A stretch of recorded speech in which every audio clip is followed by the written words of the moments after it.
Hi friends, இன்றைக்கி நம்ம வீட்டில் லன்ச் என்னன்னு பார்க்கலாம் வாங்க.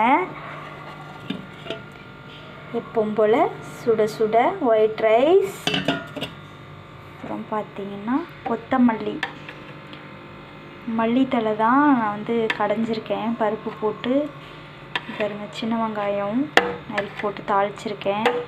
டேஸ்ட்டு சூப்பராக இருக்கும். இது உடம்புக்குமே ரொம்ப நல்லது, கீரை மாதிரி கடைஞ்சோம் அப்படின்னா. அப்புறம் பார்த்திங்கன்னா வாழைத்தண்டு பொரியல் பாருங்க, வாழைத்தண்டு தேங்காய் போட்டு பொரியல் பண்ணி வச்சுருக்கேன்.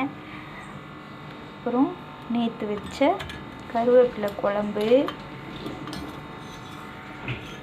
அப்புறம் பிரண்டை ஊறுகாய். இதுதான் இன்றைக்கி நம்ம வீட்டில் லன்ச்சு. உங்கள் வீட்டில் லன்ச் என்னென்னு கமெண்ட்டில் சொல்லுங்கள். இந்த வீடியோ உங்களுக்கு பிடிச்சிருந்தா லைக் பண்ணுங்கள், ஷேர் பண்ணுங்கள், கமெண்ட் பண்ணுங்கள். மறக்காமல் வீடியோஸ் பார்க்குற எல்லோரும் சப்ஸ்கிரைப் பண்ணிவிட்டு பாருங்கள். தேங்க்யூ.